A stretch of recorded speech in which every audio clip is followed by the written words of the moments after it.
Sometimes, the scariest moments are the ones we can't explain. Stories of shadows, strangers, and things that never leave our minds.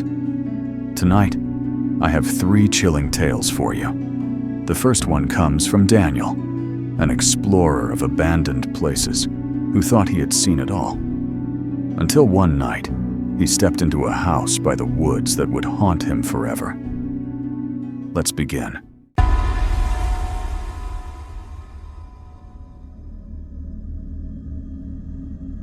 I've been fascinated by abandoned places for years.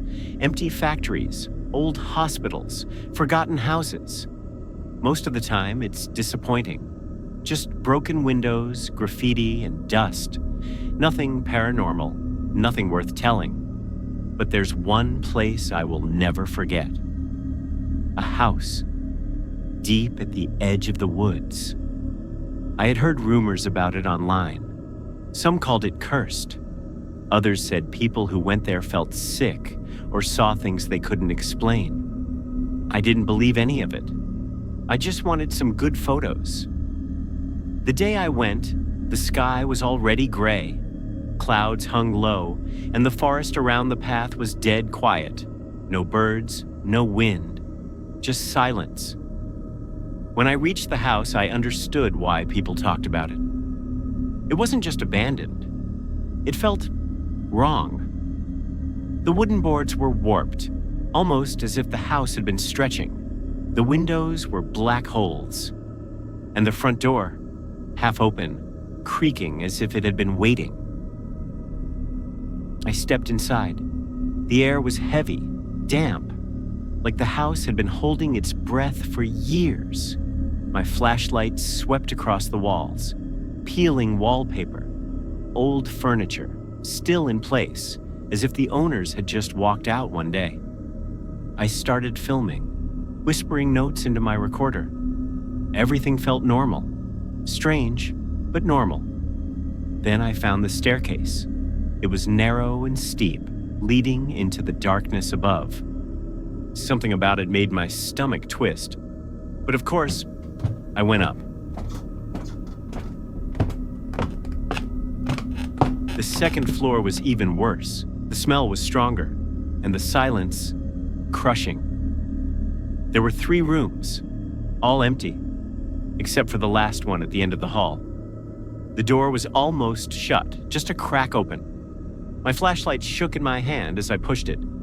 The room was small, bare, but on the far wall, there was a mirror, old, cracked, with dark stains spreading across the glass.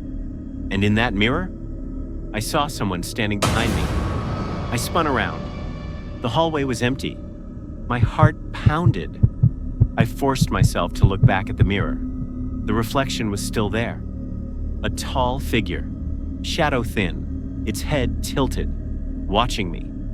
I wanted to run, but my legs wouldn't move. My breath was shallow, my body locked. Then, the figure in the mirror smiled. Not a human smile. Too wide, too many teeth. And slowly, it raised its hand. I felt something cold on my shoulder. But there was nothing there. That was it. I ran. I don't even remember getting out of the house. One second I was in that room, the next I was outside, stumbling down the path through the woods. When I finally looked back, the house was still there, silent, waiting. But the upstairs window, there was something standing in it, and I swear, it was smiling.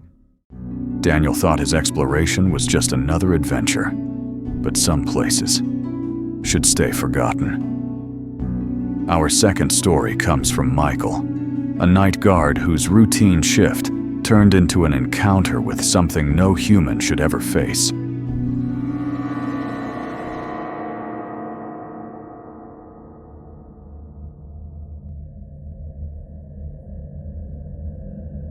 I've worked night shifts as a security guard for a long time.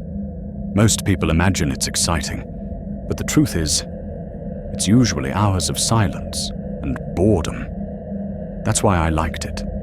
No noise, no people, just me, the empty halls and my flashlight. But there's one night I'll never forget. One night that made me quit for good.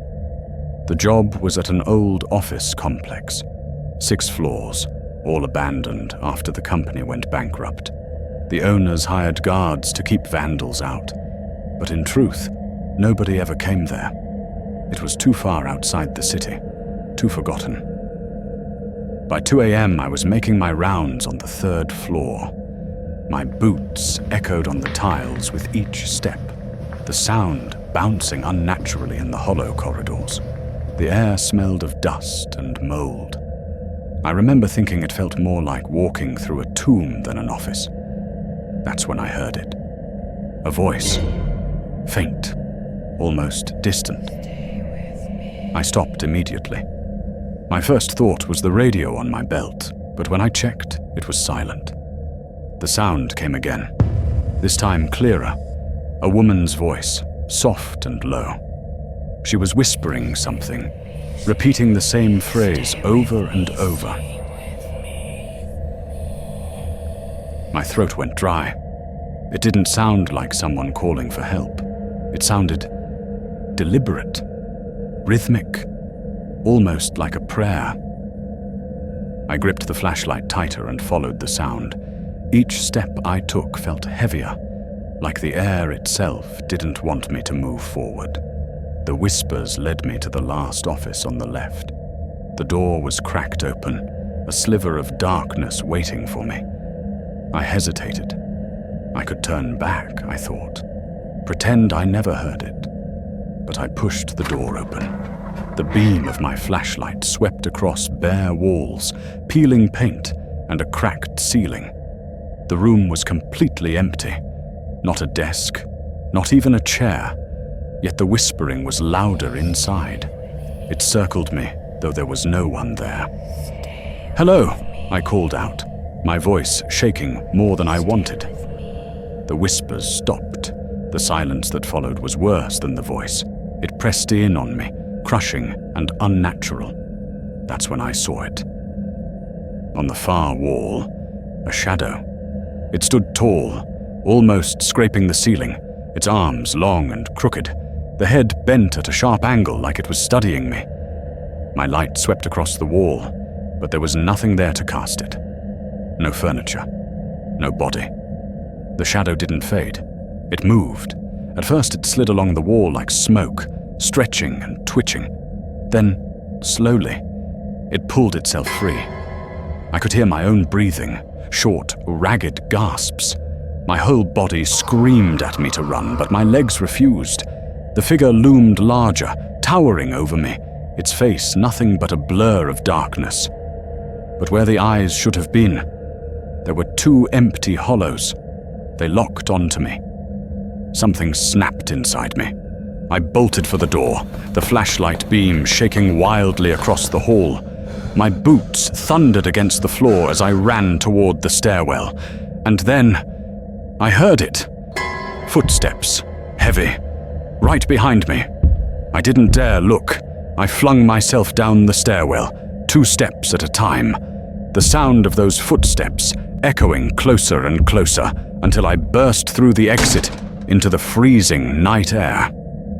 I stumbled into the parking lot, clutching my knees, struggling to breathe. My hands trembled so badly I nearly dropped my keys. When I finally looked up at the building, my heart nearly stopped. On the 3rd floor, in the very window of that last office, it stood. The shadow, perfectly still, its head still tilted, watching me. I quit the job the next morning. No excuses, no second thoughts. But whenever I drive past that empty building now, I can't help but glance up at those windows. And sometimes, I swear I see movement, as if it's still there, waiting for me to come back. Michael never returned to that building, but even years later, he swears those eyes are still following him. Now, our final story. This one is not about ghosts or shadows. It's about something far more real. Anna, a young woman who had just moved into her first apartment, discovered that sometimes the most terrifying monsters are human.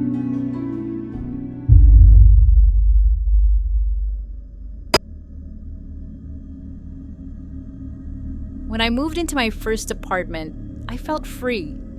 It wasn't big, just a small place on the second floor, but it was mine. The building was across from a row of old houses. From my living room window, I could see directly into one of them. That's where he lived. At first, I barely noticed him. Just a man, middle-aged, always sitting by his front window, but then I realized he was always looking at me. Whenever I opened my curtains, there he was, motionless, silent, eyes fixed on my window. At first, I told myself it was a coincidence, that maybe he liked sitting by the window, but night after night, no matter the time, he was there, watching. And then small things started happening in my apartment. I came home one day to find my bathroom window cracked open. I never opened it. Another time, the pillow on my couch was moved. Once, I found a glass in the sink that I hadn't used. I kept questioning myself. Did I forget? Did I move it? Maybe I was tired. Maybe I was paranoid. But the feeling that someone had been inside grew stronger every day. Then came the night I'll never forget. I had just gotten into bed when I heard a noise. Software, careful. Someone was in the hallway outside my door. My heart was pounding. I walked slowly to the door and pressed my ear against it. Silence. Then I leaned toward the peephole.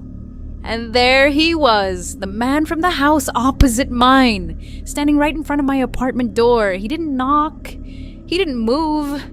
He just stood there breathing quietly. His face was blank. His eyes empty. I stumbled back, hand over my mouth, trying not to make a sound. Minutes passed. When I finally looked again, the hallway was empty. The next morning, I called the police. I told them everything. How he stared at me from his house, how I thought he'd been in my apartment, how he stood at my door. 2 officers came. They went over to his house and questioned him. He denied everything. Calmly, politely, like he had nothing to hide. He even smiled at them. The police told me they couldn't prove anything. They said to keep my doors locked, to call again if it got worse. That was it for me. I packed my things and moved back in with my parents. A week later, I ended the lease. I never went back to that apartment. Sometimes people ask me why I left my first home so quickly, why I threw away my chance at independence. I just tell them the truth. Because the man in the house across the street wasn't just watching me, he was waiting.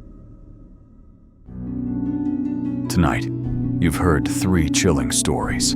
A haunted house, a shadow in the dark, and a neighbor who blurred the line between safety and fear. But remember, nightmares don't always wait for you to fall asleep. Sometimes, they live right across the street.